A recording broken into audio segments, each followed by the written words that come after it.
Shalom semuanya yang hadir dalam Zoom. Shalom. Ada haleluya saudara? Haleluya. Pagi ini kita mau beribadah kepada Tuhan karena tepat hari ini adalah hari kebangkitan Tuhan. Kalau Jumat lalu kita sudah merayakan Jumat Agung, pagi ini kita mau deklarasikan kebangkitan Tuhan, kebahagiaan kita, kebebasan kita, kemerdekaan kita saudara. Mari saya undang untuk kita semua bersatu di dalam doa. Terima kasih Tuhan Yesus, pagi ini Tuhan kami datang, kami membawa setiap ucapan syukur kami yang akan kami naikkan kepadamu. Terima kasih Tuhan, kalau Jumat kemarin Engkau telah mati Tuhan di kayu salib. Pagi ini Tuhan Kau telah bangkit. Kau bangkit pada hari yang ketiga untuk menggenapi setiap janji-janji-Mu Tuhan. Sungguh karya-Mu luar biasa dalam hidup kami. Pengorbanan-Mu sungguh sempurna Tuhan Yesus. Pagi ini Tuhan kami mau bawa setiap ucapan syukur kami Tuhan. Kami mau bawa setiap ucapan syukur kami karena Engkau telah bangkit Tuhan. Terima kasih Tuhan Yesus, terima kasih. Mari saudara kita ucapkan terima kasih.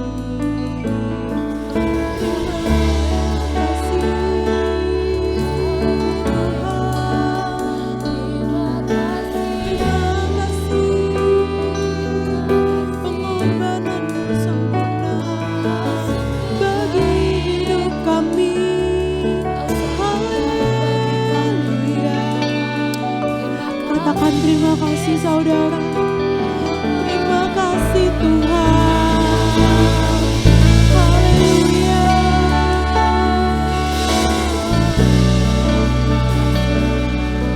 Terima kasih Tuhan, sungguh karya-Mu sempurna. Kami deklarasi Tuhan Yesus, sungguh kasih-Mu tiada duanya dalam hidup kami Tuhan. Kasih yang terindah hanya kami temukan di dalam Engkau Tuhan Yesus. Mari sama-sama kita katakan saudara.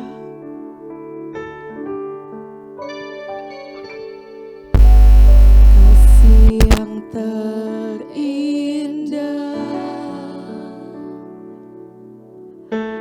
hati yang mulia, hanya ku temukan di dalam-Mu, Yesusku. Pujian dari hatiku selalu di setiap waktuku, tiada pernah berubah kasih-Ku. Karya terbesar dalam hidupku, pengorbanan-Mu yang selamatkan-ku. Engkaulah harta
kematian Tuhan Yesus.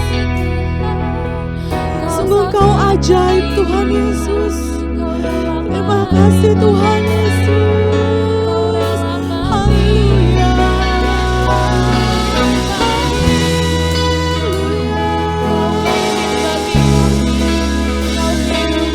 Kau satu-satunya yang kami miliki Tuhan. Kami hargai Tuhan setiap pengorbanan-Mu Tuhan Yesus. Hari ini Tuhan adalah hari kemenangan kami Tuhan. Hari yang patut kami tinggikan Tuhan Yesus. Sebab Engkau telah bangkit dari kematian Tuhan. Tak ada Allah lain seperti Engkau Tuhan Yesus. Haleluya.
Engkau menara dan benteng kami yang kuat Tuhan Yesus. Kami siap untuk memuji dan menyembah Engkau lebih lagi Tuhan. Kami ingin deklarasikan kemenangan kami pada pagi hari ini Tuhan. Kami dapat mematahkan setiap iblis dan roh-roh jahat yang mengganggu kami dan mengusik kami Tuhan. Hanya dengan nama-Mu saja Tuhan. Hanya di dalam nama Tuhan Yesus. Haleluya. Amin. Saya undang untuk kita semua bangkit berdiri. Kita mau memuji Tuhan lebih lagi saudara.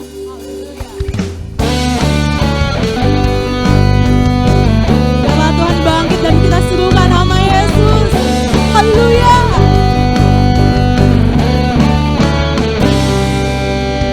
Bangkit, serukan nama Yesus. Yesus, Yesus. Maju, nyatakan pesannya. Kita buat iblis gemetar, kalahkan tipu dayanya dengan kuasa namanya. Nama Yesus, menara yang kuat. Nama Yesus, kota benteng yang teguh. Nama Yesus, kalahkan semua musuh. Nama Yesus, di atas segalanya. Haleluya.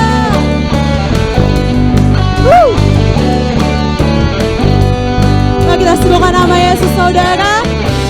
Katakan, bangkit, serukan nama Yesus. Yesus, Yesus. Maju, nyatakan pesannya. Kita buat iblis gemetar, kalahkan tipu dayanya dengan kuasa namanya. Nama Yesus, nama Yesus, menara yang kuat. Nama Yesus, kota benteng yang teguh. Nama Yesus, kalahkan semua musuh. Nama Yesus, di atas segalanya. Nama Yesus, menara yang kuat. Kasih tepuk tangan saudara. Yes, amin. Nama Yesus, kalahkan semua musuh. Nama Yesus, di atas segalanya. Nama Yesus, di atas segalanya. Nama Yesus, di atas segalanya. Haleluya. Yesus luar biasa. Amin. Saya persilakan untuk duduk kembali saudara. Mari kita siapkan hati dan pikiran kita.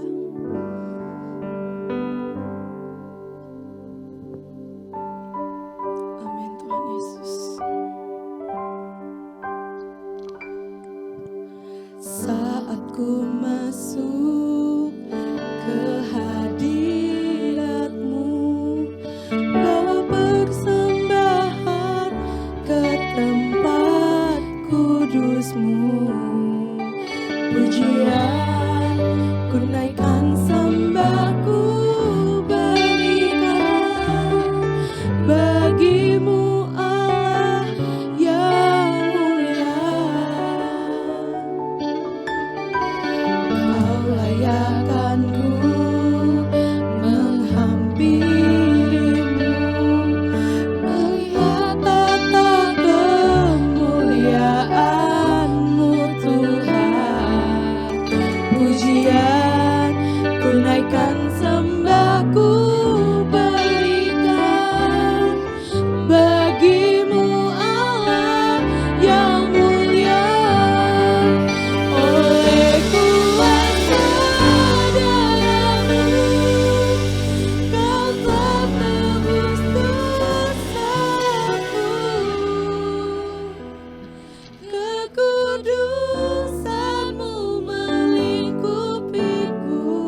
Shalom Bapak Saudara, selamat hari Minggu.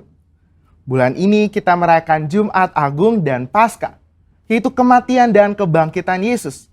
Oleh sebab itu, pada edisi Voice of Pentecost hari ini, kita akan membahas mengenai apakah kebangkitan Yesus hoax. Semua orang di atas muka bumi ini memiliki hari kelahiran dan hari kematian. Tetapi jika bicara mengenai hari kebangkitan, hanya Yesus yang mempunyai hari kebangkitan dan kehidupan kekal. Oleh sebab itu, inilah yang membedakan Yesus dengan tokoh agama lainnya. Hari-hari ini ada banyak sekali hoax yang beredar di sosial media. Tetapi tahukah saudara, bahwa sejak pada zaman Yesus pun sudah ada hoax yang beredar mengenai kebangkitan Yesus. Jadi, apakah kebangkitan Yesus hoax atau fakta? Apa makna dari kebangkitan Yesus? Mari kita simak bersama. Kebangkitan Yesus adalah kekuatan utama iman Kristen. 1 Korintus 15 ayat 17 mengatakan, dan jika Kristus tidak dibangkitkan, maka sia-sialah kepercayaan kamu, dan kamu masih hidup dalam dosamu. Tanpa kebangkitan, kehidupan orang yang percaya kepada Yesus tidak mempunyai kuasa. Iblis berusaha untuk menyebarkan hoax. Sebab jika Yesus tidak bangkit, maka dia bukan Tuhan, dan ia tidak bisa memberikan keselamatan kekal. Maka iman percaya kita menjadi sia-sia. Iblis menyerang salah satunya dengan conspiracy theory yang mengatakan bahwa para murid bersengkongkol telah mencuri mayat Yesus sehingga kuburnya ditemukan oleh para wanita dalam keadaan kosong. Hoax itu dipercaya sampai sekarang. Sebagai saksi Kristus, kita harus bisa mempertahankan iman kita. Selain dengan pengalaman pribadi, salah satunya ada dengan pembuktian secara fakta historis. Dua orang ahli apologetika Kristen telah menyelidiki berbagai fakta dan perdebatan tentang kebangkitan Yesus selama kurang lebih 30 tahun dan menyodorkan fakta-fakta yang dapat diterima dan diakui oleh para ahli sejarah, ateis, skeptik, dan bahkan rabi Yahudi. Nah, kita akan membahas hanya 5 fakta historis yang mereka temukan mengenai kebangkitan Yesus yang menyatakan bahwa isi dari teori konspirasi tersebut tidak benar. Fakta pertama adalah para wanita menjadi saksi hidup. Menurut tradisi Yahudi, wanita bukanlah saksi yang bisa dipercaya. Jika kebangkitan Yesus itu adalah rekayasa, persekongkolan, maka penulis kitab Injil harusnya memberitakan bahwa saksi pertama yang menemukan kubur Yesus kosong adalah murid-murid Yesus yang bergender laki-laki. Markus menulis apa adanya, bahwa memang para wanita lah yang pertama kali menemukan kubur Yesus kosong. Fakta kedua adalah kubur Yesus dijaga ketat oleh para prajurit. Bagaimana mungkin prajurit Romawi yang menjaga kubur Yesus bisa terlelap tidur dan tidak melihat murid-murid mencuri jasad Yesus?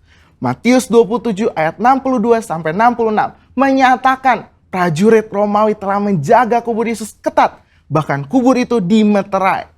Fakta ketiga adalah imam-imam kepala justru merekayasa kebohongan. Untuk menutupi fakta bahwa Yesus bangkit, maka imam-imam kepala menyuruh para penjaga membuat cerita bahwa murid-murid Yesus telah mencuri jasad Yesus. Ini membuktikan bahwa imam-imam kepala tidak menyangkali bahwa kubur itu kosong karena Yesus bangkit. Fakta keempat adalah murid-murid Yesus sedang dalam kondisi ketakutan. Bagaimana mungkin murid-murid yang sedang dalam ketakutan dan hilang pengharapan namun berani mencuri jasad Yesus? Justru mereka sedang menanti-nantikan apakah betul yang dikatakan Yesus bahwa ia akan bangkit di hari ketiga. Faktanya adalah mereka semua menjadi pemberita kebangkitan Yesus dengan berani, yakin, dan mati sebagai martir. Mana mungkin ada orang yang rela mati untuk suatu rekayasa kebohongan. Fakta kelima adalah bertobatnya Saulus dari pembunuh umat Tuhan menjadi pelayan Tuhan. Perjumpaan Saulus dengan Yesus dalam perjalanan menuju Damaskus membuktikan Yesus hidup dan bangkit. Sehingga Saulus yang menganiaya dan membunuh orang Kristen bertobat menjadi Paulus yang rela memberitakan Injil. Sekalipun dianiaya, dipenjara, dan ditindas, akhirnya mati sebagai martir. Sebenarnya masih banyak lagi fakta mengenai kebangkitan. Namun hanya dengan 5 fakta yang kita bahas, sudah cukup mengkonfirmasi dan membuktikan bahwa Tuhan Yesus itu benar-benar bangkit. Justru teori konspirasi pencurian mayat Yesus oleh murid-murid itulah yang hoax. Jadi fakta bahwa Yesus telah bangkit dari kematian membuktikan bahwa Dia adalah Tuhan. Dan apa saja yang dikatakannya di dalam Alkitab adalah mutlak benar. Kuasa, kehidupan, dan kekekalan hanya ada di dalam Dia. Dan ini memberikan pengharapan bahwa kita yang ikut mati di dalam Kristus akan dibangkitkan di dalam kebangkitannya.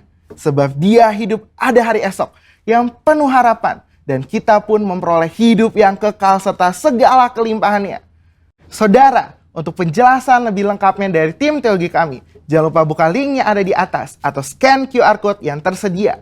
Salam integritas, Tuhan Yesus memberkati.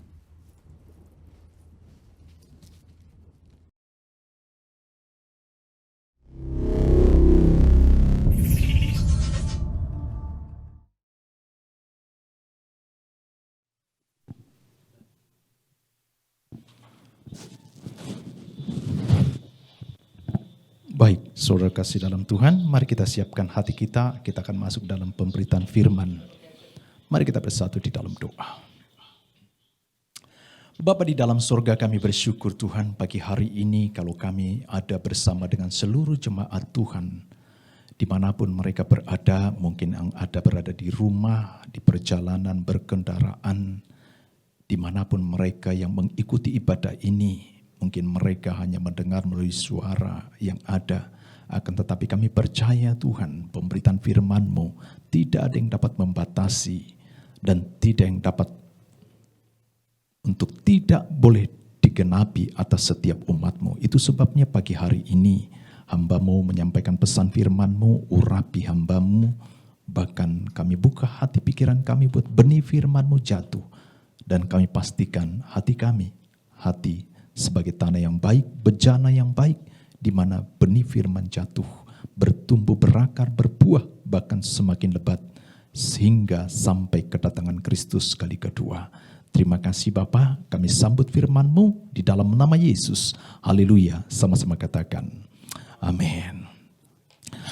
Saudara kasih dalam Tuhan, saat ini kita di hari Minggu dan juga tentunya visi biasanya di awal bulan, di awal bulan April, kita sudah masuk ke bulan April dan juga tentunya juga kita memperingati akan hari Paskah, yaitu pengorbanan Kristus Yesus yang mati di kayu salib, akan tetapi juga Dia telah bangkit bagi saudara dan saya. Katakan amin.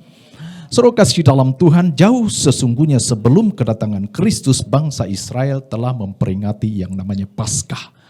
Ya, Paskah, yaitu di mana terlepasnya bangsa Israel dari tanah perbudakan dari Mesir masuk ke tanah perjanjian, sehingga mereka juga merayakan Paskah. Akan tetapi saudara kasih dalam Tuhan, dalam konteks perjanjian baru, bahwa Paskah adalah pembebasan umat Tuhan. Pembebasan umat Tuhan yaitu dari dosa mereka, dari dosa, yaitu melalui pengorbanan karya salib Kristus, di mana Allah Bapa telah mengaruniakan putranya yang tunggal dan untuk menjadi korban, untuk menggantikan hidup saudara dan saya, sehingga yang tadinya kita akan mati dan binasa, akan tetapi karena karya salib Kristus dan Dia mati dan rela untuk saudara dan saya. Katakan amin. Saudara kasih dalam Tuhan, itu sebabnya saudara kasih dalam Tuhan, kita tidak tinggal di dalam kematian seperti Kristus Yesus. Dia tidak tinggal di dalam kubur, akan tetapi Dia pada hari yang ketiga Dia bangkit, dan ini membangkitkan kehidupan saudara dan saya. Katakan amin. Saudara kasih dalam Tuhan, karena Kristus telah mati dan bangkit, maka yang pertama, kalau Kristus telah mati dan bangkit, maka yang pertama, pemberitaan Injil dan kepercayaan kita tidak menjadi sia-sia. Di dalam 1 Korintus 15, saudara kasih dalam Tuhan ayat 14, tolong bantu bukakan. 1 Korintus 15 ayat 14. Bisa?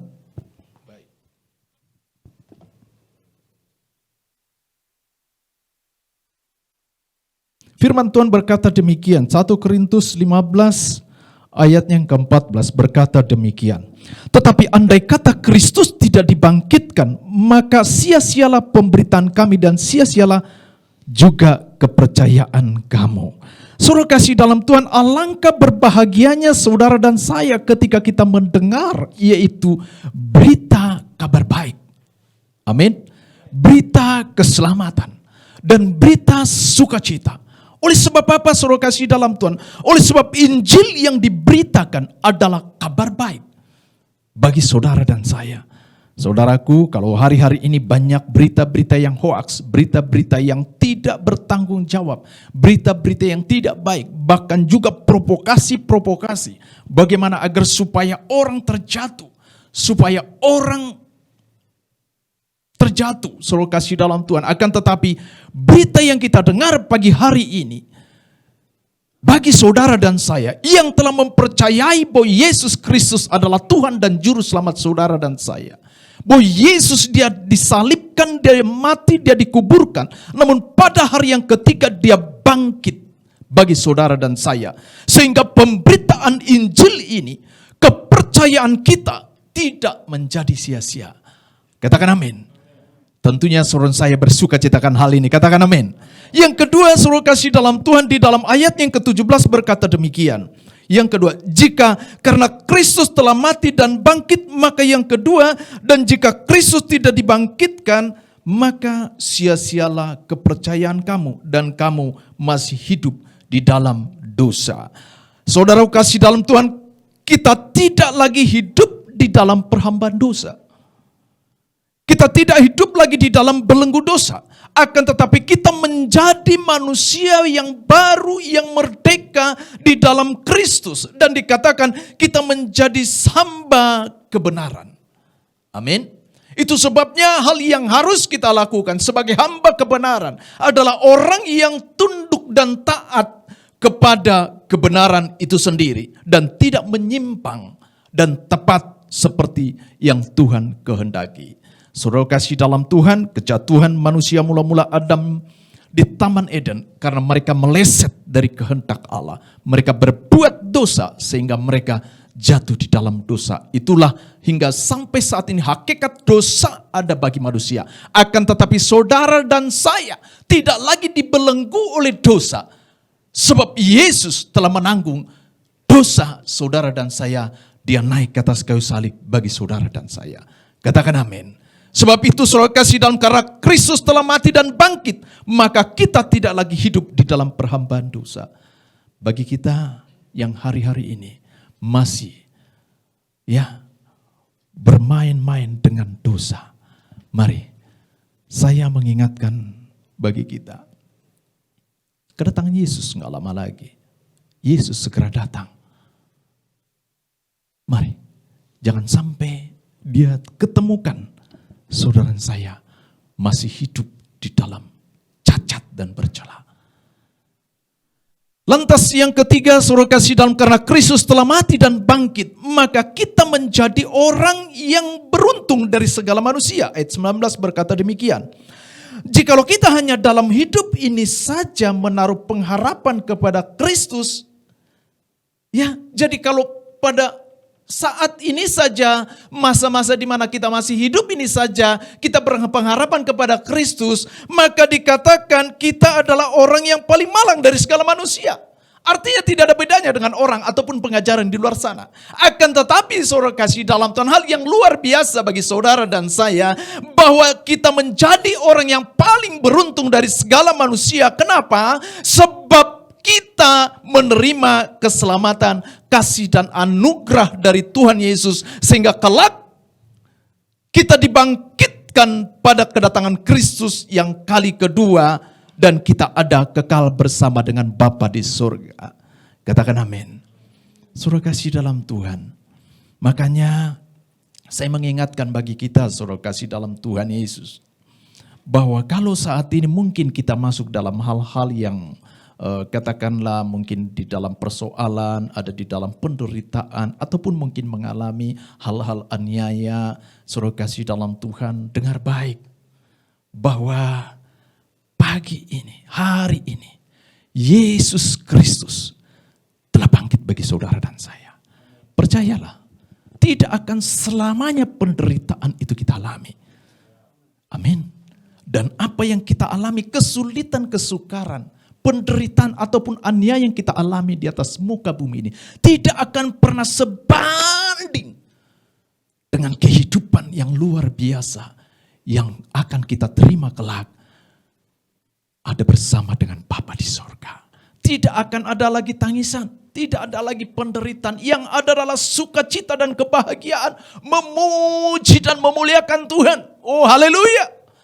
Ini satu pengharapan yang luar biasa, sebab pengharapan kita bukan hanya sekedar untuk tinggal dan hidup di dunia, akan tetapi pengharapan kita selepas nanti kita di dalam hidup di dunia ini, ada kehidupan yang kedua yang Tuhan janjikan bagi saudara dan saya yang mempercayai Yesus adalah Tuhan, yaitu kehidupan kekal ada bersama dengan Bapa di sorga. Katakan amin. Jadi saudara kasih dalam Tuhan, jangan pernah sesali keadaan kondisimu saat ini. Akan tetapi, bersukacitalah. Sebab Dia telah mengambil seluruh dan bagian yang sepantasnya, selayaknya kita mati. Dan Dia memberikan hidup bagi saudara dan saya. Oleh karena kematian Kristus dan kebangkitannya bagi saudara dan saya. Katakan amin. Oh, berikan tepuk tangan bagi Tuhan Yesus Kristus. Haleluya. Saudara kasih dalam Tuhan, lantas apa yang harus kita lakukan? Apa yang harus kita kerjakan sebagai umat yang telah beroleh pendamaian? Sebagai umat yang telah diperdamaikan dengan Bapa di sorga. Yang tidak sepantasnya dan yang tidak selayaknya kita menerima keselamatan. Karena tidak ada yang kita lakukan. Bukan karena kekuatan dan kehendak manusia kita. Akan tetapi karena karya Bapa di sorga. Dia mengurniakan putranya yang tunggal Yesus Kristus untuk datang ke atas muka bumi ini. Dia mengambil rupa seorang anak manusia. Dan dia telah taat dan mati menderita di kayu salib. Demi untuk saudara dan saya. Sehingga oleh pengorbanan Yesus dia mati tapi dia juga dibangkitkan. Sehingga kita diperdamaikan dengan Bapa di sorga. Kalau kita mengerti hal ini saudara kasih dalam Tuhan. Maka saya yakin. Kita tidak akan lagi bermain-main dengan kehidupan yang kita jalani. Maka saya yakin kita akan mengisi hidup kita. Bagaimana agar supaya hidup kita kelak mempersiapkan untuk menyongsong kedatangan Kristus kali kedua. Sebab dengan jelas dikatakan, ada wanita yang bijaksana, ada wanita yang tidak bijaksana. Ada yang memiliki minyak persediaan, ada yang tidak memiliki minyak persediaan. Dan yang tidak memiliki minyak persediaan, mereka tidak akan masuk ke tempat pesta nikah yang sudah disediakan. Tapi bagi mereka yang memiliki minyak persediaan, iman yang terus hidup, iman yang tidak digoncangkan dikalahkan keadaan dunia, iman yang tetap percaya sekalipun tidak melihat dengan mata, tapi percaya bahwa Allah menyertai. Maka inilah yang akan menghantarkan kita masuk ke dalam kehidupan kekal, ada bersama dengan Bapa di sorga. Katakan amin. Sebab itu saudara kasih dalam Tuhan, mari yang kita lakukan inilah saudara kasih dalam Tuhan. Sebab Dia telah memperdamaikan kita. Yesus telah pengorbanan Yesus telah memperdamaikan kita dengan Bapa di sorga. Ya, yang pertama yang kita lakukan yaitu hiduplah dengan iman yang bertumbuh. Kenapa saya katakan saudara kasih dalam Tuhan? Bukan sekedar engkau percaya, tapi hidupi kepercayaanmu. Seperti apa saudara kasih dalam Tuhan? Ketika engkau mengerti ada sosok satu pribadi yang kau yakini, yang kau percayai bahwa dia akan terus menuntun dan memimpinmu, maka engkau mengerti bahwa hidupmu seperti yang Rasul Paulus katakan, bukan aku lagi yang hidup, tapi Kristus yang hidup di dalam aku. Sehingga kita mengerti setiap tingkah laku, perbuatan yang kita lakukan, ada satu pribadi sesungguhnya yang selalu memonitor, yang selalu melihat dan memperhatikan. Meskipun kita tidak melihat, tapi dia memandang dan melihat, menyaksikan bagaimana perjalanan kehidupan kita. Jika kita telah percaya dan berkata, Yesus adalah Tuhan dan Juru Selamat hidupku. Oleh karena pengorbanannya dia mati di kayu salib. Darahnya dia curahkan bagi saudara dan saya. Sehingga kita diperdamaikan kepada Bapa di sorga. Sehingga kita dipatut dan dilayakkan untuk berseru, ya Aba, ya Bapa. Saudara kasih dalam Tuhan. Maka yang kita lakukan adalah seperti perumpamaan yang Yesus gambarkan bagaimana kehidupan orang Kristen. Ada 4 hal gambaran seperti di dalam Injil Matius 13, Yesus menggambarkan tentang perumpamaan seorang penabur dan juga benih yang ditaburkan. Di mana dikatakan yang keempat bahwa benih jatuh di tanah hati yang baik. Makanya ketika firman ini saya buka dengan doa, biarlah Roh Kudus melawat hati saudara, melawat setiap kita, sehingga kita punya hati yang lembut, tanah hati yang baik, di mana benih firman jatuh, dan pastikan itu bertumbuh seperti yang dikatakan akan bertumbuh dan berbuah. Ada yang 100 kali lipat. Katakan amin. Pastikan benih dan firman jatuh di tanah hatimu yang baik. Jangan sampai engkau dengar khotbah pagi hari ini, saudara kasih dalam Tuhan, pikiranmu masih di luar. Bagaimana ya nanti ya masalahku? Selesai enggak ya persoalanku? Apa ya nanti ya yang aku makananku ke depan? Apa ya untuk kebutuhan rumah tanggaku ke depan? Jangan sampai itu yang ada di dalam pikiranmu. Dengar baik. Yesus menggambarkan kehidupan orang Kristen yang pertama seperti dikatakan, yaitu seperti benih yang jatuh, ya, benih yang jatuh di jalan. Dikatakan sehingga burung menyambar benih tersebut. Ini berbicara tentang orang Kristen yang mendengar firman tapi tidak mengerti, sehingga diambil si jahat dan tidak berbuah dan tidak menghasilkan apa-apa. Saudaraku, Yesus telah mati di kayu salib, darahnya dicurahkan bagi saudara dan saya. Apakah Tuhan menghendaki tidak ada sesuatu yang kita hasilkan dari hidup kita? Dengar baik, setiap firman, dan ini adalah benih. Dan pastikan benih firman ini jatuh di tanah hatimu yang baik, sehingga ini bertumbuh, berakar, berbuah semakin besar. Itu sebabnya minta pencerahan dari Roh Kudus. Minta Roh Kudus menyingkapkan, membukakan hal-hal yang mungkin selama ini engkau tidak mengerti. Seperti perumpamaan yang Yesus Kristus berikan tentang penabur dan benih itu. Benih yang jatuh di jalanan. Datang burung menyambar karena tidak mengerti. Pagi hari ini minta Roh Kudus bukakan. Beri aku roh pengertian, hikmat daripadamu. Hikmatmu Tuhan, supaya aku mengerti apa yang menjadi kehendak-Mu atas hidupku. Sebab aku tahu Yesus telah mati bagiku. Kalau Yesus telah mati bagiku, maka sepantasnya selayaknya aku menghasilkan sesuatu buah dari kehidupan yang Tuhan percayakan. Sebab percayalah, kehidupan kita bukan cuma sekedar di dunia ini saja, tapi masuk dalam kehidupan yang kekal. Itu yang menjadi tujuan kita. Tujuan akhir kehidupan kita di atas muka bumi ini. Dengar baik, tujuan akhir kehidupanmu ada di atas muka bumi ini. Ada di dunia ini, bukan untuk tinggal tetap di dunia ini. Sebab keberadaan kita bukanlah sesungguhnya dari dunia. Seperti yang Yesus katakan, aku bukan berasal dari dunia ini. Amin. Kalau aku berasal dari dunia ini, maka dunia ini akan mencintai aku. Tapi karena aku bukan berasal dari dunia ini, sehingga dunia membenci aku. Itu sebabnya kalau kesukaran, kesulitan yang engkau lihat, ini sesuatu seperti yang sedang membencimu, mengerti dengan baik. Sebab kita bukan berasal dari dunia ini. Dan jangan pernah tinggal tetap di dunia ini. Saudaraku, saat ini usia saya memasuki 51 tahun. Saya tidak tahu sampai berapa tahun ke depan Tuhan percayakan kehidupan saya.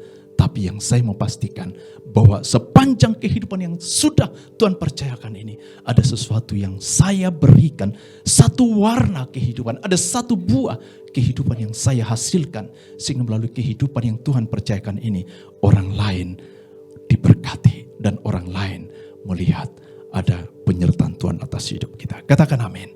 Berikan tepuk tangan bagi Tuhan Yesus. Yang kedua, saudara kasih dalam Tuhan, Yesus juga menggambarkan kehidupan orang Kristen seperti benih yang jatuh di bebatuan. Adalah ini tipe orang Kristen yang karena tekanan himpitan hidup menjadi murtad, meninggalkan Yesus. Dan Kristen yang seperti saya mau katakan, mereka akan masuk dalam perapian yang menyala-nyala.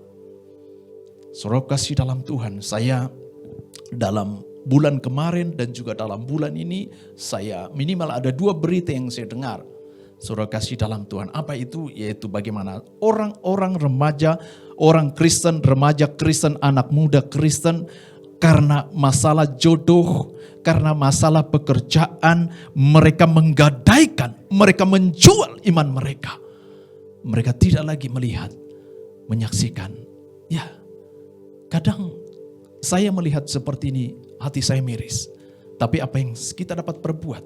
Dengar baik, gereja hanya memiliki sekian persen untuk memberkati, untuk memberikan pengajaran bagi jemaat.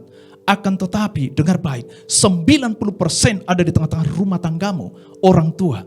Itu sebabnya saya mengingatkan kepada para orang tua, jemaat yang Tuhan kasihi. Ajar dan didiklah anak-anakmu, supaya mereka punya takut akan Tuhan. Penghormatan yang besar kepada karya salib Kristus Yesus.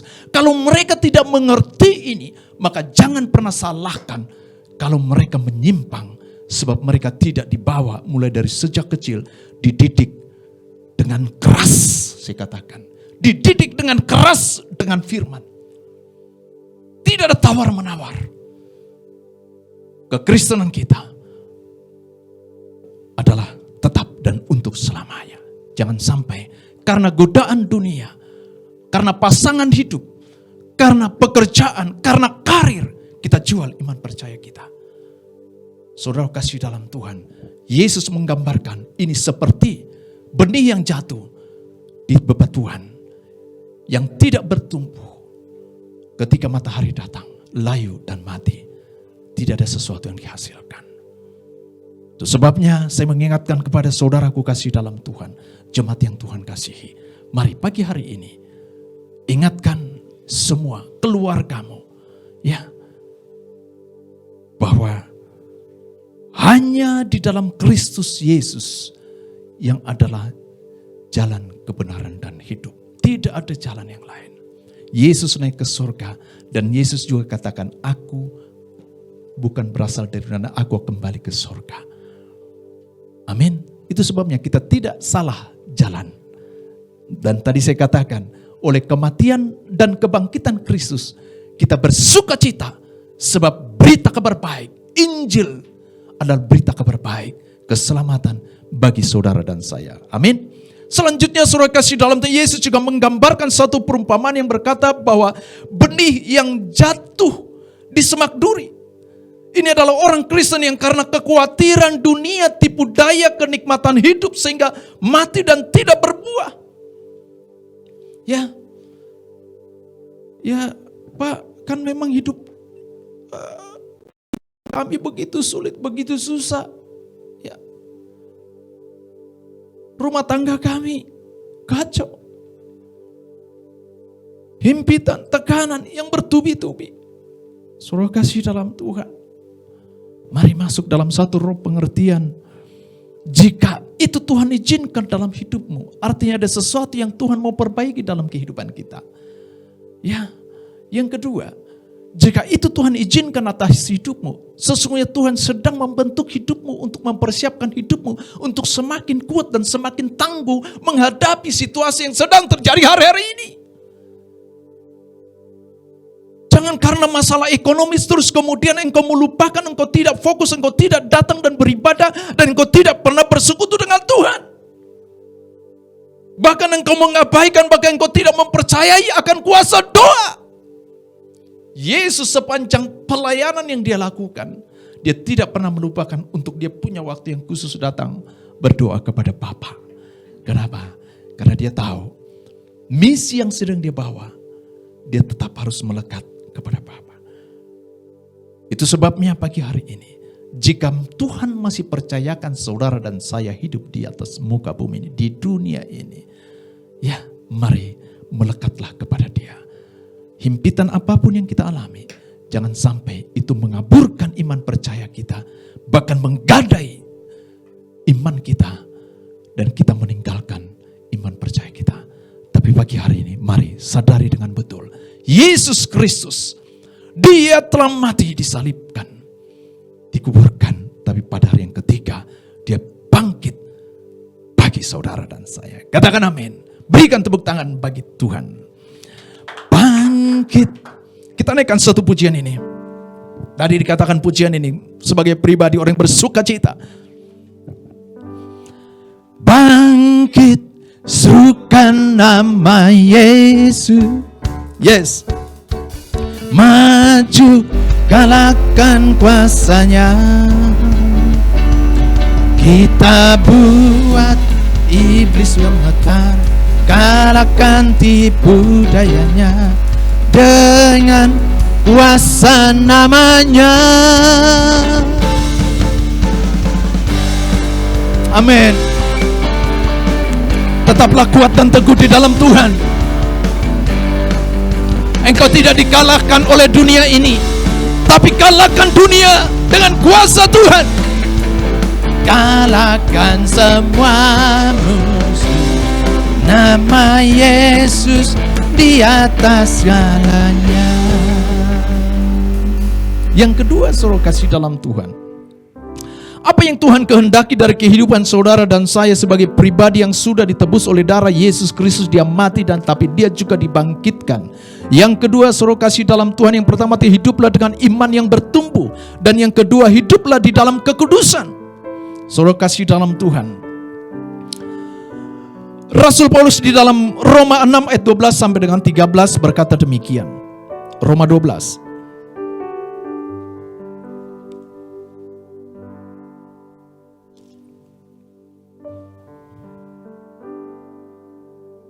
Roma 6 ayat 12. Sebab itu hendaklah dosa jangan berkuasa lagi di dalam tubuhmu yang fana, supaya kamu jangan lagi menuruti keinginannya. Dengar baik. Hendaklah dosa jangan berkuasa lagi dalam tubuhmu, supaya kamu jangan lagi menuruti keinginannya.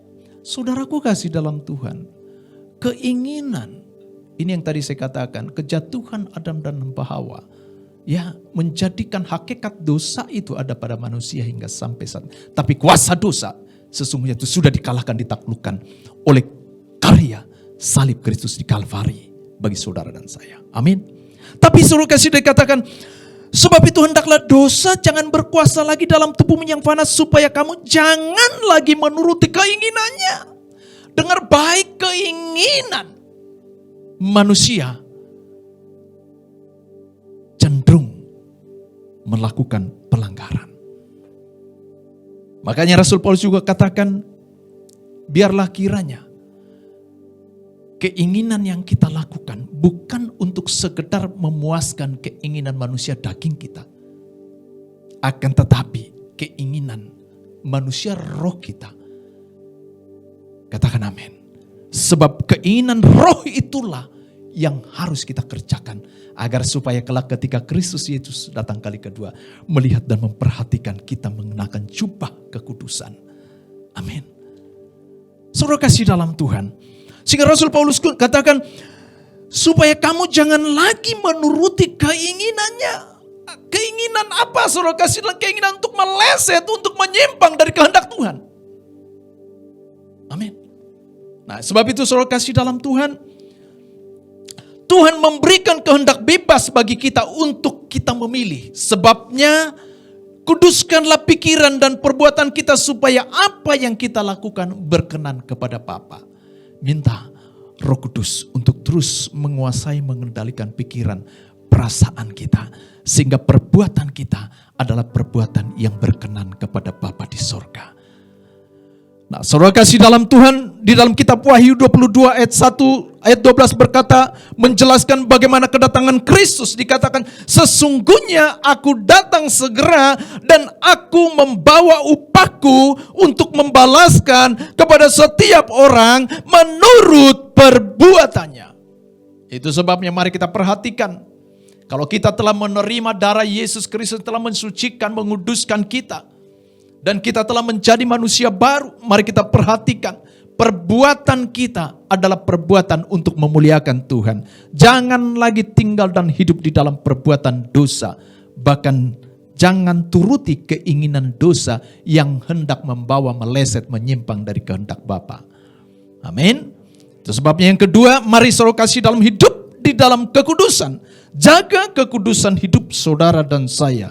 Saudara kasih dalam Tuhan, memang tidak ada seorang pun yang kebal Akan tetapi saya mau katakan kita dapat mengatasi cobaan dan hasutan bahkan tarikan hawa nafsu dunia ini dengan satu, yaitu intim dengan Bapa, Firman dan Roh Kudus. Dan kita minta Roh Kudus yang menguasai dan menuntun hidup kita sehingga kita berlaku benar di tengah dunia yang semakin tidak benar. Lantas kemudian saudara kasih dalam Tuhan, yang ketiga yaitu hiduplah di dalam kasih. Kenapa orang Kristen harus hidup di dalam kasih? Sebab Allah adalah kasih itu sendiri. Bukti kasih Allah ketika Dia mengaruniakan putra yang tunggal, Yesus Kristus, turun ke atas muka bumi ini untuk menyelamatkan saudara dan saya, menyelamatkan manusia. Dan siapakah manusia itu? Saudara dan saya yang telah diselamatkan oleh Tuhan karena karya salib kasih Bapa bagi kita manusia yang berdosa. Oleh sebab itu saudara yang kasih dalam Tuhan, Allah mengasihi dengan memberikan putranya yang tunggal sebagai ganti hukuman kepada manusia yang berdosa, yang sepantas selayaknya kita yang disalibkan. Tapi karena kasih Bapa kita diselamatkan. Amin. Oh, berita sukacita luar biasa. Kita tidak dapat bayangkan kalau kita tidak ada hidup di dalam kebenaran, yaitu Injil, berita keselamatan Yesus. Maka kita akan menjalani kehidupan kita dengan tidak memiliki pengharapan yang akan datang. Pengharapan kita tadi dikatakan bukan cuma di dunia ini saat ini saja, tapi pengharapan yang akan datang, yaitu kehidupan yang kedua. Kristus datang kali kedua. Katakan amin. Haleluya. Di dalam 1 Yohanes 3 ayat 16 kita buka dikatakan demikian. 1 Yohanes 3. 1 Yohanes 3 ayat 16 berkata demikian. Demikianlah kita ketahui kasih Kristus, yaitu bahwa Ia telah menyerahkan nyawanya untuk kita. Jadi kita pun wajib menyerahkan nyawa kita untuk saudara-saudara kita. Menyerahkan nyawa artinya saudara yang kasih dalam Tuhan. Jadi begini, artinya adalah kita harus saling mengampuni. Amin.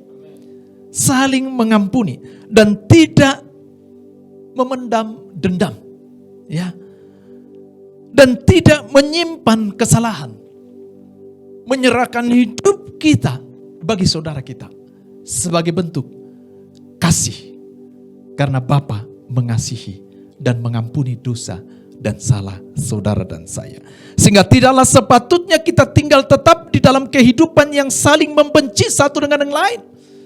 Sebab kasih tidak pernah mengajarkan satu kebencian, tapi kasih mengajarkan kerendahan hati, kemurahan, dan saling memperhatikan. Mari saudara kasih dalam Tuhan. Kalau pesannya pagi hari ini, 3 pesan pagi hari ini. Yang pertama tadi dikatakan, yaitu agar supaya saudara dan saya hidup di dalam kasih dan hidup di dalam kekudusan dan hidup di dalam iman yang bertumbuh. Mari, inilah sebagai satu bentuk implementasi yang kita kerjakan untuk memperingati Paskah Yesus yang telah melepaskan kita dari maut dosa dan kita terima kehidupan yang baru. Dan biarlah pesan pagi hari ini boleh memberkati saudara jemaat yang Tuhan kasihi. Dan kita menjadi pelaku atas firman yang sudah kita dengar pagi hari ini. Tuhan Yesus memberkati saudara dan saya. Kita akan masuk dalam perjamuan kudus. Tak terukur kasih-Mu Tuhan.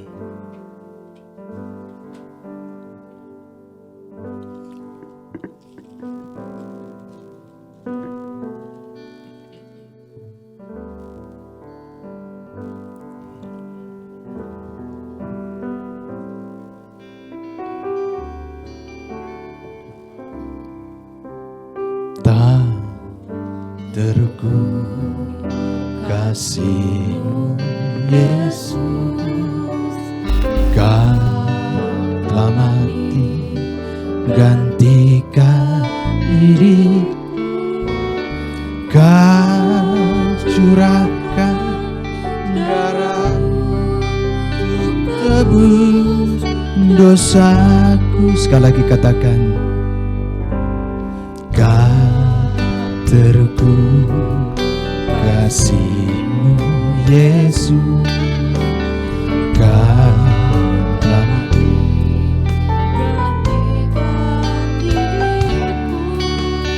Kau curahkan darah-Mu untuk tebus dosa. Mari angkat kedua tanganmu, katakan, layaklah, layaklah Kau Tuhan, dipuji dan disembah dengan segenap hatiku. Layaklah Kau Tuhan, dipuji dan disembah dengan segenap jiwa raga. Lebih sungguh katakan, terima kasih Tuhan, Engkau layak kami puji, kami sembah Tuhan. Engkau curahkan darah-Mu bagi penebusan hidup kami. Karya salib-Mu di Kalvari mengingatkan setiap kami pagi hari ini Tuhan, Engkau Yesus yang tidak berdosa telah dijadikan berdosa oleh pelanggaran dan salah kami. Pagi hari ini Tuhan, di hari Paskah, di mana kami memperingati Yesus yang telah mati tapi juga Dia bangkit bagi kami. Dengan segenap jiwa raga. Saudara kasih dalam Tuhan, mari siapkan anggur dan roti perjamuan di hadapan saudara. Dengar baik, saudara, perjamuan kudus ini dikatakan demikian, saudara kasih dalam Tuhan, firman Tuhan, sebab setiap kali kamu makan roti ini dan minum cawan ini, kamu memberitakan kematian Tuhan sampai Ia datang. Saudara kasih dalam Tuhan, yang pertama, perjamuan kudus ini adalah persekutuan dengan pengorbanan, penderitaan, bahkan salib Kristus. Dan perjamuan kudus ini adalah untuk mengingatkan saudara dan saya bahwa Yesus Kristus telah naik ke atas kayu salib, bahkan darahnya Dia curahkan bagi dan untuk pengampunan hidup saudara dan saya.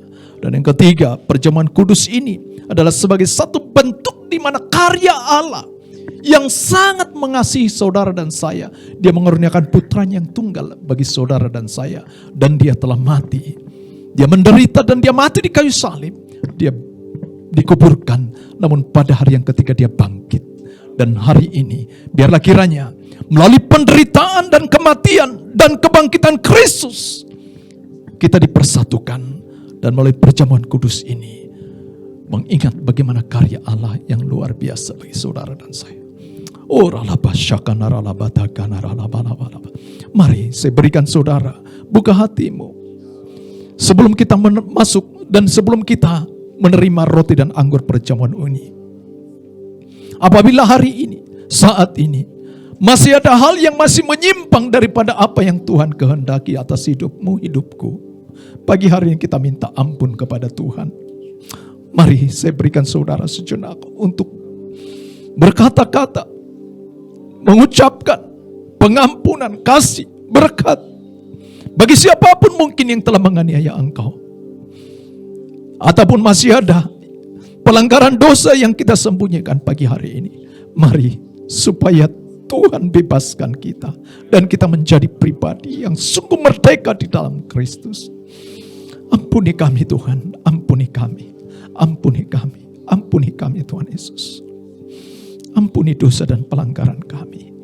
Layakkan kami Tuhan, layakkan kami, layakkan kami. Terima kasih. Makasih Tuhan. Makasih Tuhan Yesus. Mari angkat roti di tangan kananmu. Sebab apa yang telah kuteruskan kepadamu telah aku terima dari Tuhan, yaitu bahwa Tuhan Yesus pada malam waktu Ia diserahkan, Ia mengambil roti, dan sesudah itu mengucap syukur atasnya. Ia memecah-mecahkannya dan berkata, inilah tubuhku yang diserahkan bagi kamu. Perbuatlah ini menjadi peringatan akan aku. Bukankah roti yang kita pecah-pecahkan adalah persekutuan dengan tubuh Kristus? Mari kita makan di dalam nama Tuhan Yesus.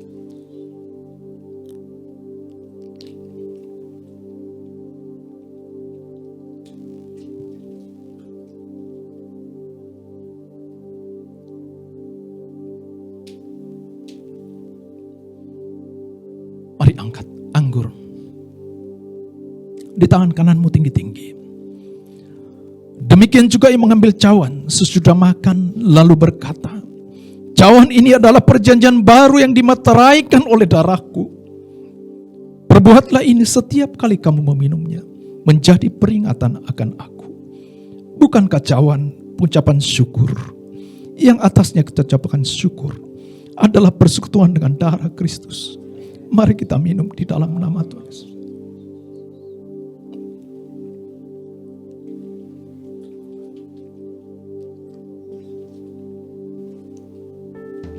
Mari masing-masing ucap syukur pada Tuhan. Mari ucap syukur pada Tuhan Yesus. Terima kasih Tuhan. Terima kasih Tuhan. Terima kasih. Terima kasih. Terima kasih Yesus. Haleluya. Terima kasih.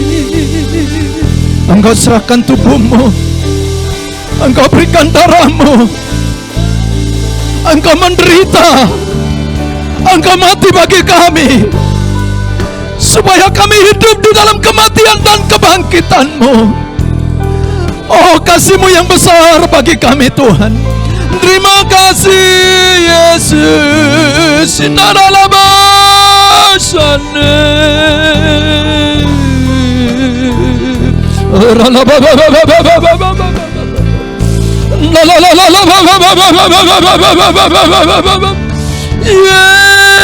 Yesus. Mari masing-masing ucap syukur pada Tuhan. Jangan ada yang diam. Buka mulutmu, ucapkan kata-kata terima kasih.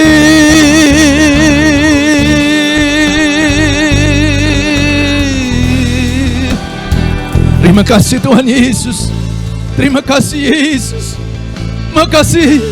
Terima kasih Yesusku. Terima kasih Yesusku. Puji syukur hanya bagi Tuhanku. Terima kasih Yesusku. Terima kasih Yesusku. Puji syukur hanya bagi Tuhanku. Puji syukur hanya bagi Tuhanku. Puji syukur hanya bagi Tuhanku.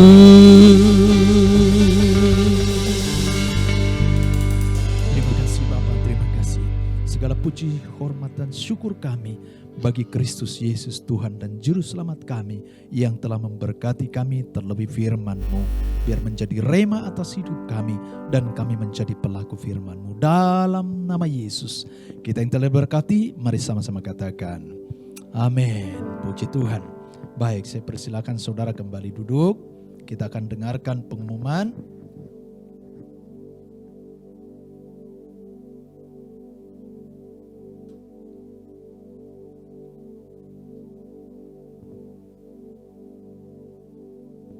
Ya, shalom saudara.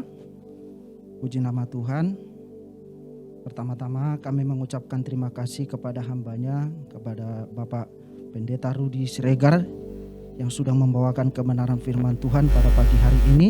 Terima kasih, Tuhan Yesus memberkati. Ya, pengumuman kita pada pagi hari ini kegiatan sepekan GBI BKP Aston, yaitu yang pertama Rabu ada menara doa pada pukul 19 dan masih lewat via Zoom. Dan hari Jumat ada kul masing-masing pada pukul 19 dan masih lewat via Zoom. Untuk lebih lanjut bisa menghubungi gembala kul masing-masing. Dan Sabtu ada doa fajar pada pukul 5 pagi dan masih lewat via Zoom. Dan sorenya pada pukul 5 ada kul sekolah minggu. Yang berikut, Minggu tanggal 11 bulan 4 2021 kita masih ada ibadah secara online dan via Zoom pada pukul 8 pagi. Nah, saudara, yang penting kita ingat, bawa doa terus saudara, bahwa pada tanggal 18 bulan 4 2021 ini kita akan mengadakan ibadah kita secara offline atau secara onsite, ya, secara onsite di GBI BKP Aston, saudara. Ya, kita bawa di dalam doa, ya, saudara, supaya semua terrealisasi sesuai dengan apa yang kita rencanakan untuk hormat kemuliaan nama Tuhan, yaitu di GBI BKP Aston di lantai 3 di ruangan regensi. 2 kali ibadah kita pada pukul 8 dan pukul 10. Amin, saudara. Demikianlah pengumuman hari ini. Tuhan Yesus memberkati. Mari kita bersatu di dalam doa. Bapa kami yang bertata di dalam kerajaan surga, terima kasih Tuhan, kalau pagi hari ini kami menikmati kasih-Mu yang begitu luar biasa. Kami menikmati kebenaran firman-Mu pada pagi hari ini Tuhan. Terima kasih Bapa. Biarlah kiranya Tuhan Engkau yang memberkati hamba-Mu Bapak Rudi Siregar. Engkau pakai secara luar biasa Tuhan untuk menuai jiwa-jiwa yang terakhir ini ya Tuhan. Kami percaya Tuhan Engkau berikan dia kaki yang kuat, lutut yang kuat, supaya selalu mengandalkan Engkau setiap saat Tuhan. Terlebih atas setiap pelayanannya, Engkau pakai secara luar biasa keluarga ini. Engkau pakai secara luar biasa Bapak Rudi Siregar ini ya Tuhan. Kami percaya ada suatu hal yang luar biasa. Bahkan apa yang menjadi visi bahkan misi Tuhan, Engkau curahkan bagi hamba-Mu ini Tuhan. Supaya banyak jiwa-jiwa yang akan diselamatkan Tuhan. Berkati keluarganya, berkati Bu Vivi, bahkan juga kedua anaknya, Nathan bahkan Anes ya Tuhan. Engkau pakai secara luar biasa Tuhan. Kelak anak-anak ini akan menjadi anak-anak yang luar biasa. Engkau pakai secara luar biasa Tuhan. Bahkan kelak anak ini akan berhasil bagi keluarga, bagi jemaat, terlebih di hadapan Tuhan sendiri. Terima kasih Bapa. Demikian juga Tuhan, setiap jemaat yang hadir pada pagi hari ini Tuhan, biar kiranya Engkau lawat Tuhan, supaya setiap firman yang ditaburkan pada pagi hari ini terjatuh di hati mereka Tuhan. Sehingga pertobatan demi pertobatan akan terjadi. Sehingga keluarga demi keluarga akan menjadi keluarga yang layak di hadapan-Mu. Sampai Engkau datang kedua kalinya Tuhan. Jemaat GBI BKP Aston Tuhan, Engkau temukan tetap setia dan tidak ada bercelah pun Tuhan. Terima kasih Bapa, kami membawa bangsa kami ke dalam tangan-Mu Tuhan. Berkati bangsa kami ini Tuhan, mulai dari Sabang hingga Merauke ya Tuhan. Biar kiranya Bapa, biar kiranya Engkau lawat. Biar kiranya Tuhan Yesus kemurahan-Mu turun atas bangsa kami ini Tuhan. Biar kiranya Engkau memberkati hikmat marifat yang daripada Engkau. Engkau curahkan bagi Bapak Presiden kami Bapak Joko Widodo serta Ma'ruf Amin. Bahkan jajaran yang tertinggi hingga jajaran yang terendah sekalipun Tuhan. Roh takut akan Tuhan akan selalu di dalam hidup mereka ya Tuhan. Sehingga apa yang menjadi sumpah mereka ketika mereka dilantik untuk benar-benar memberikan hati mereka untuk bekerja. Sehingga bangsa kami ini akan semakin hari kami lihat akan semakin Tuhan bangkitkan ya Bapa. Terima kasih Tuhan, perekonomiannya Tuhan stabilkan di dalam nama Tuhan Yesus. Kami percaya Tuhan, walaupun dunia ini sedang dilanda oleh resesi ekonomi, tetapi kami yakin dan percaya kemurahan-Mu menuntun bangsa kami ini Tuhan. Sebagaimana Engkau memulihkan bangsa Israel, demikian juga Engkau akan memulihkan bangsa kami Indonesia ini ya Tuhan. Terima kasih Bapa, terima kasih Tuhan Yesus. Demikian juga Tuhan kami berdoa mereka yang terbaring di rumah sakit karena COVID-19 ini Tuhan, yang ada isolasi mandiri di rumah mereka masing-masing ya Tuhan. Kami percaya Tuhan, biar kiranya Engkau sucikan, kuduskan obat yang mereka minum sehingga mereka boleh mengalami kesembuhan dengan Engkau ya Tuhan. Sehingga mereka bersuka cita, bersorak-sorai memuliakan nama-Mu ya Tuhan. mereka juga ya Tuhan, yaitu TNI, Polri, bahkan perawat, dokter yang ada di garda terdepan. Kau berikan mereka kesehatan yang luar biasa Tuhan. Berikan mereka kekuatan yang luar biasa. Kesehatan Kau limpahkan bagi hidup mereka, sehingga mereka boleh berdengan sukacita ya Tuhan dengan apa yang mereka kerjakan ya Bapa. Terima kasih Tuhan Yesus, terima kasih Roh Kudus. Terpujilah nama Tuhan kekal hari ini sampai selama-lamanya. Haleluya, haleluya.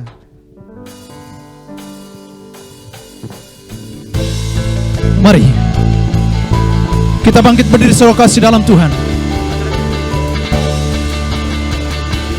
Kiranya Engkau memberkati aku berlimpah-limpah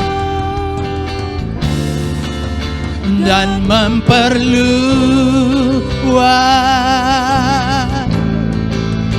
daerahku, dan kiranya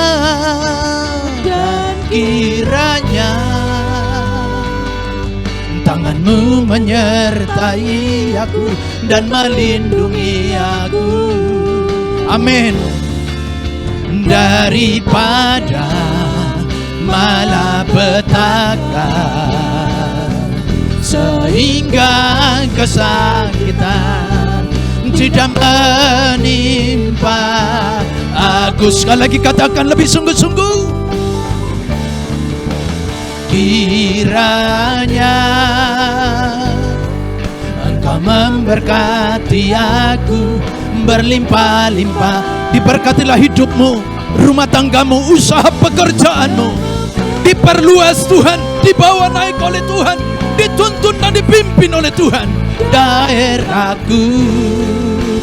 Dan kiranya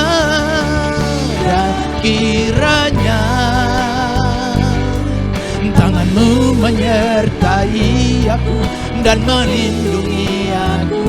Thank you Lord. Daripada malapetaka